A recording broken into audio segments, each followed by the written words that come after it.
Hi, I'm Lucas. I'm 28. And 3 months ago, I stood in a courtroom while my own mother laughed at me, my father muttered that I was a disgrace, and my siblings looked at me like I'd crawled out of a sewer grate. The judge turned pale when he saw my face. No exaggeration, he physically recoiled, like I'd just walked in holding a bomb. He whispered under his breath, "Dear God, is that really him?" Everyone turned to look at me. The gallery craned their necks. Reporters raised their cameras. Even the bailiff looked suddenly unsure whether he should be cuffing me or offering a seat. And that was exactly what I wanted. Because none of them, not my family, not the court, not the vultures in the back row, had any idea who I actually was. They thought I was the overlooked, underachieving black sheep who somehow tricked his dying grandmother into giving him everything. What they didn't know was that I'd spent the last 6 years of my life quietly building an empire. And when I say empire, I don't mean a nice little business or some startup with a co-working office and catered lunches. I mean a full-scale digital intelligence firm that operated under the radar, with contracts that didn't show up on LinkedIn or Christmas cards. They thought I fixed printers for a living. Cute. My entire childhood, I was the extra sibling. Middle child. Unremarkable. My brother Matthew got straight A's, won trophies, and was treated like a demigod. Claire was the youngest, and as far as my parents were concerned, she pooped glitter. Me? I was background noise. The awkward one. The one they described as finding his way, usually while handing me a plate of leftovers. What none of them understood, what they never even thought to ask, was that being overlooked was the greatest gift they could have ever given me. It gave me freedom. It gave me time. And it gave me motive. So when my grandmother, the only person in my family who ever saw me, left me the entirety of her estate, I knew exactly what was coming. I didn't even flinch when they contested the will. I knew they'd drag me to court, spin lies, invent stories. I was ready for it. What I didn't expect was the way they'd turn the knives. What I didn't see coming was how far they'd go, or that I would have to burn everything down just to survive it. The courtroom smelled like varnish and sweat. My parents sat at the front of the petitioner's table like royalty exiled from their estate, straight-backed, stoic, absolutely sure the peasants would be put in their place. Claire sat beside them, delicately blotting her eyes with a monogrammed tissue as if she'd just been told I shot her puppy. And Matthew? He had that smug, lean back in his chair posture that screamed, "I'm the favorite, and everyone knows it." And then there was me, Lucas, the accused mastermind of elder manipulation. Their lawyer was exactly who you'd imagine. Expensive watch, haircut with an edge sharp enough to slice through a prenup, voice that sounded like it had been trained in the art of delivering devastating sound bites. He paced as he spoke, turning the narrative into a full-blown Greek tragedy. "This case," he said, pausing dramatically, "is not just about a will. It's about deception. It's about betrayal. It's about a vulnerable woman exploited by someone she should have been able to trust." Cue the sympathetic sighs, the strategic glances to the jury box, the "you poor family" head tilts from the gallery. No mention, of course, that for the last 10 years, none of them visited her unless a holiday forced it. No mention that I was the one who picked up her prescriptions, that I was the one who took her to her bridge club when her license was revoked, that I knew how she liked her tea not because she told me, but because I noticed. They didn't see any of that. They saw a will that didn't serve their expectations, and that was enough to turn love into litigation. When my name was brought up in court, it was always with a "poor Lucas" or a "troubled young man." They painted me like a sad little hacker who'd finally snapped and decided to screw over the golden children. My own mother, in her best trembling voice, told the judge I had always been emotionally unpredictable. Unpredictable, right? Because I stopped showing up to family dinners where I was treated like the coat rack. Matthew's testimony was a highlight. He walked up to the stand like he was accepting an award. "My grandmother," he said solemnly, "was a loving, generous woman. But she was in decline. And Lucas, he saw an opportunity. He's always been jealous of our success. Always needed to prove himself." Claire followed it up with tears and a shaky voice. "She promised me she'd help me with school," she sniffled. And then suddenly, everything was changed. It just doesn't make sense unless he manipulated her. I watched it all with a stillness I had cultivated over years. They were telling the story of my supposed deception, and the only thing I could think was how familiar it felt. The same tired family script. Matthew the responsible one, Claire the innocent one, and Lucas the unstable wild card. They were recycling the same narrative they'd used my entire life. But this time, they didn't realize they weren't the only ones telling a story, because I had a few chapters of my own coming. and the ending wasn't going to go the way they thought. By the third day of testimony, the courtroom was practically vibrating with tension. But nobody could feel the static shift like I could. Because that morning, just before I'd stepped inside, I'd received a message. 3 words from Raj, my cybersecurity expert. We got it. I didn't have time to ask for details. I didn't need to. I trusted Raj. And more importantly, I knew exactly what he was talking about. The forged emails. The centerpiece of my family's case. They'd paraded those messages like holy scripture emails supposedly from me to my grandmother, pressuring her to cut everyone else out. Manipulative, the lawyer called them. Cruel, my mother added. Disturbing, Matthew spat from the stand. They were beautifully written, actually, almost poetic in their villainy. Which, of course, should have been the first clue I don't write like that. Especially not when emotionally charged. I ramble. I swear. I say a lot. I don't plot in iambic pentameter. But the real mistake? They left a digital footprint. That morning, Raj had finally confirmed it. The metadata didn't just show they were forgeries. They were sloppy ones. Copied from other documents, pasted into fake emails, sent through an email client that wasn't even mine. And the final nail?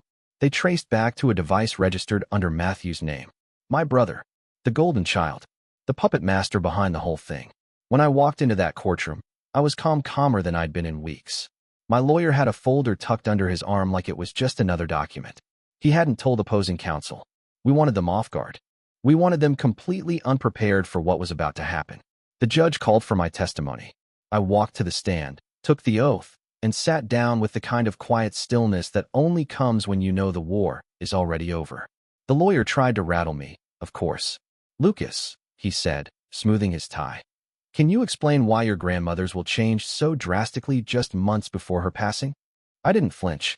She made that decision on her own. We'd been close for years.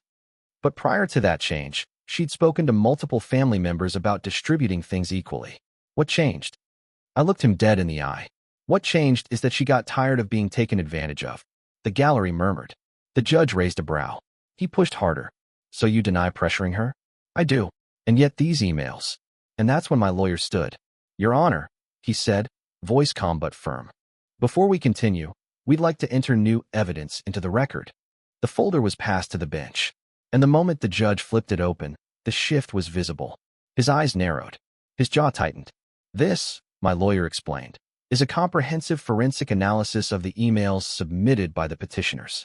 It includes source code analysis, device origin tracing, timestamp breakdowns, and server path inconsistencies. In short, Your Honor, they're fake. And more than that, they were created on a device registered to Mr. Matthew Hayes. Silence. A deep, seismic silence. My mother's hand froze halfway to her necklace. Claire blinked rapidly, her mouth open but no sound coming out. And Matthew? Matthew laughed. A short, brittle bark that made him look genuinely unhinged. That's ridiculous, he snapped. You're just making stuff up now. Anybody can fake an IP address. My lawyer smiled, the kind of smile you use when you're about to watch someone walk face first into a wall. Actually, Your Honor, we'll let the court's appointed forensic expert verify the findings. We've already filed the request. The judge looked at the papers again, then over at Matthew. And for the first time in this entire case, I saw something I never thought I'd see. Doubt. Not directed at me, but at them. It was small, just a flicker, but it was enough. Because now the burden of proof was shifting. The liar's house was catching fire, and I had a front row seat. The judge called for recess, but nobody moved. My parents sat like mannequins in a burned-down museum, frozen, stunned, scorched by their own strategy. Claire stared blankly ahead, blinking like she wasn't quite sure if what just happened really happened. Her tissue lay forgotten in her lap. And Matthew? Oh, Matthew looked like a man trying to solve a calculus problem while being punched in the face. I didn't look at any of them as I walked past. I didn't need to. I could feel their panic behind me, thick in the air like smoke. But me? I went straight to the bench outside the courtroom, sat down, and texted Raj 2 words. Nice timing. 10 seconds later, he sent back a smiling emoji and the phrase, more where that came from. And he meant it.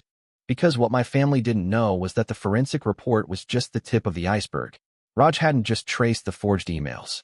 He had uncovered the entire operation, draft files on Matthew's device, multiple revisions, even backups stored under different usernames with embarrassingly obvious aliases. One of them was literally draft2_grandmafix. These people tried to rewrite reality and couldn't even be bothered to name their files properly. I didn't say a word about the rest, not yet. The first bomb was enough to rattle the walls. Now I needed to let the cracks spread. When court resumed, the energy had shifted. You could feel it, like someone had finally thrown open a window in a room that had been sealed shut for years. Even the gallery, previously so sympathetic to my family's sob stories, sat upright now, whispering, watching. The judge spoke first. Before we proceed, I want to be clear that the digital forensics report presented this morning will be reviewed in full. Pending that review, I expect all parties to cooperate fully. If the report is validated, we may be dealing with evidence tampering of a serious degree. He didn't look at me when he said it. He looked directly at Matthew. Matthew tried to smile. It didn't work. My lawyer didn't press for more that day. Strategically, he let the silence do the work. He asked a few follow-up questions about visitation logs, how often I had visited my grandmother compared to my siblings. We presented appointment records, call logs, even a journal my grandmother had kept with notes about her garden and who'd helped her prune the hedges that week. Spoiler alert, it wasn't Claire. The courtroom took on a quiet rhythm. Testimony. Evidence. Crack. Testimony. Evidence. Crack. One by one, the lies began to snap under their own weight. And yet still they tried to hold the line. That evening, I received a text from a number I didn't recognize. Mom, please come to the house. We need to talk. Just us. No lawyers. I stared at the message for a full 5 minutes. Then I blocked the number. Because now that the truth was bleeding into the open, they weren't trying to destroy me. Now they were trying to contain me. But it was far too late for that. The next morning in court, Matthew showed up in a suit that didn't fit quite right. Not physically, no. The tailoring was probably fine. But emotionally, it hung on him like he'd borrowed someone else's identity and couldn't quite figure out how to zip it up. The buttons looked too tight, the collar too high, like he was choking on his own performance. Good. My mother, on the other hand, was in full crisis mode couture. Hair done, makeup perfect, jewelry loud. That was her war paint. But the eyes gave her away. She scanned the room like she was hunting for the next threat, the next angle, the next lie that might actually stick. Claire looked tired. That was new. Her usual fragility routine had been dialed back to a quiet, vacant stare. The tears were still there, but this time, I wasn't convinced they were for show. Maybe she was finally starting to understand that the money wasn't coming, that the safety net was gone, that the big, soft landing she'd always assumed was waiting had, in fact, been burned to the ground by her own brother. And my father? He didn't even look at me. For once, I wasn't the one being punished with silence. The judge opened proceedings with a cold calm. I have reviewed the preliminary findings of the forensic report. I am authorizing an independent expert to validate its contents. Then he paused. Additionally, we have received corroborating documents from the estate attorney regarding the decedent's handwritten notes and planning records. These will be entered into evidence as well. Translation: the truth is out, and it's not on your side. The courtroom was quieter than I'd ever heard it. And that's when Matthew made his final, desperate move. He requested to return to the stand. Voluntarily. My lawyer raised an eyebrow. The judge asked him to explain the reason. I want to set the record straight, Matthew said, clearing his throat. There's been a misunderstanding. I need to clarify a few things. He looked over at me as he said it, like maybe, just maybe, I'd play along. I didn't blink. What followed was astonishing. He tried to reframe everything. I didn't forge anything, he said. But it's possible my computer was accessed without my knowledge. It's possible someone used it to hurt Lucas. I don't know who. Maybe a hacker. Maybe one of his employees. He even dared to say, maybe Lucas did this to frame me. He's smart enough. He has the skills. He actually tried to flip the story back onto me. The same brother who once called me the human IT department was now implying I'd masterminded some digital double bluff so sophisticated it fooled the court, the gallery, and forensic analysts alike. I stared at him, not in shock, in pity. This wasn't strategy anymore. This was drowning. And no one was reaching out to save him, not even our parents. My lawyer asked one simple question. Mr. Hayes, are you stating under oath that you had no knowledge of the documents traced to your device, on your home network, created during hours you claimed to be working late? Matthew froze. The courtroom held its breath. I don't recall. That was it. The Golden Boy swan song, I don't recall. From that moment on, it was over. The judge recessed early that day.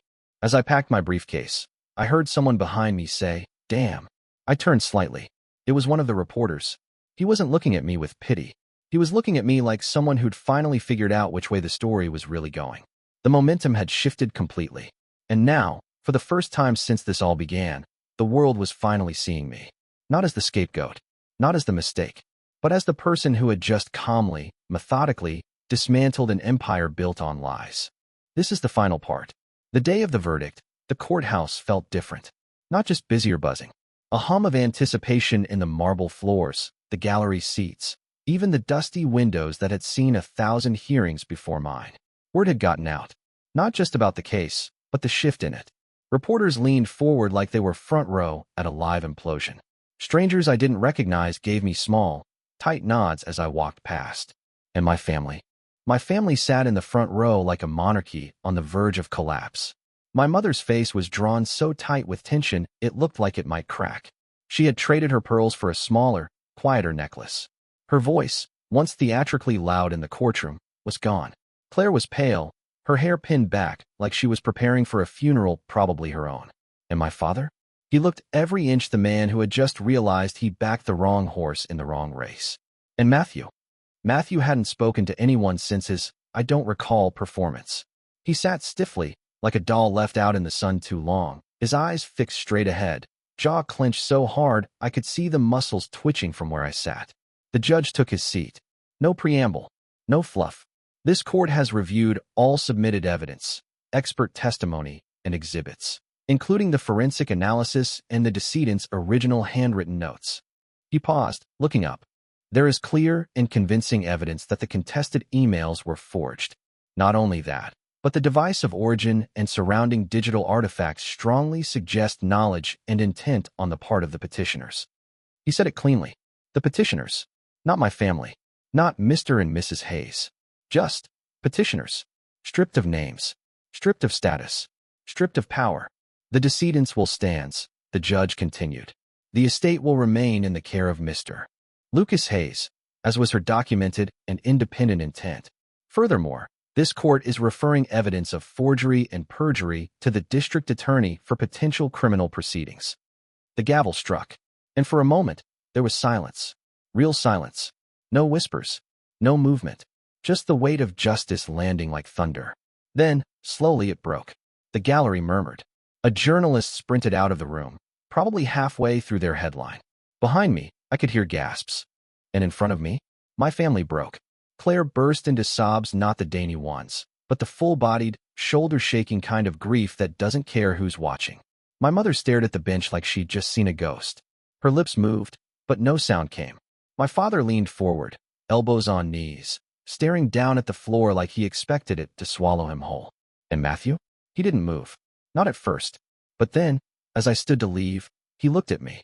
For the first time in my entire life, not with smugness, not with superiority, not with dismissal, but with fear.